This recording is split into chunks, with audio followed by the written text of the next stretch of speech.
আজকের ভিডিওতে এই সুন্দর জলপাই মাখার আত্মকাহিনীটা তোমাদের সবাইকে শোনাবো।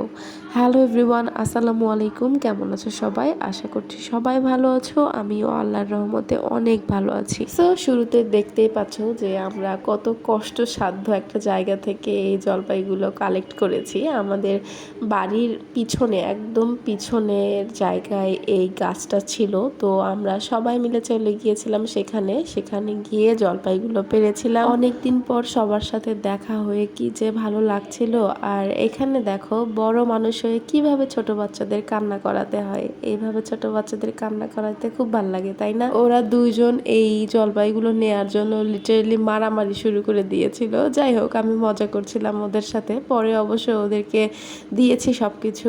সো আমার ভাই গাছে উঠেছিল আর ও এগুলো পেরে পেরে নিচে ফেলছিল। আমরা তিনজন মিলে এই জলপাইগুলো কুড়িয়ে নিচ্ছিলাম। বেসিক্যালি আমরা সবাই জলপাই মাখা খাবো জন্যই এই সব কিছু করা, কিন্তু যদিও অন্যভাবে জলপাইটা মাখানোর কথা ছিল, কিন্তু আমরা পরে ডিসিশনটা চেঞ্জ করে এটা সিদ্ধ করে নিয়ে অন্যভাবে মাখি। সিদ্ধ করে নিয়ে এসে ওদের দুইজনকে বলছিলাম যে তোমরা এটা ফু দিয়ে দিয়ে ঠান্ডা করো। তো ওরা এটা ধরার চেষ্টা করছিল, কিন্তু হাতে গরম লাগার জন্য বারবার ওরা ধরতে পারছিল না। আসলে যৌথ পরিবারের একটা অংশ হওয়া, মানে যারা এমন যৌথ পরিবার আছে এবং পরিবারে অনেক বেশি মেম্বার, তারাই শুধু বলতে পারবে যে এত বড় একটা ফ্যামিলি থাকা আসলে কত বড় একটা ব্লেসিং। তারপরে আমি সবাইকে বললাম যে অনেক দিন থেকে কলার পাতায় কিছু খাওয়া হয় না, চলো আজকে জলপাই মাখাটা আমরা কলার পাতাই খাই। তো এজন্য আমরা কলার পাতা কাটতে গিয়েছিলাম, কিন্তু সেখানে গিয়ে একটা অ্যাক্সিডেন্ট হয় যে চাকুর মাথা সম্পূর্ণটাই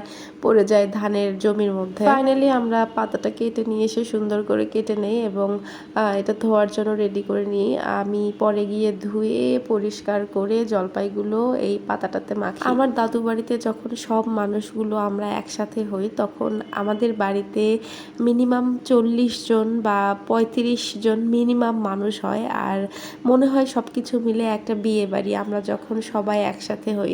যদিও এবারও অনেক ভালো লেগেছে। আমাদের অনেক ভাই বোনরাই ছিল না আমাদের সাথে, আমার ভাইয়ের ওয়াইফরা ছিল না আমাদের সাথে, তারপরেও আমরা মোটামুটি 20 জন 22 জনের মতো মানুষ হয়েছি। আমি আমার নিজের বাড়িতে না গিয়ে আমি আমার দাদু বাড়িতে প্রথমে যাই সবার সাথে দেখা করার জন্য। এমন হয় যে আমি আমার বাসায় থাকি না, আমার দাদু বাড়িতেই আমার বেশি থাকা হয়। আলহামদুলিল্লাহ, আমাদের পরিবারের সকলের মধ্যে ভালোবাসাটা আজীবন এমন থাক। আল্লাহ যেন আমাদেরকে এমন থাকার তৌফিক দান করে।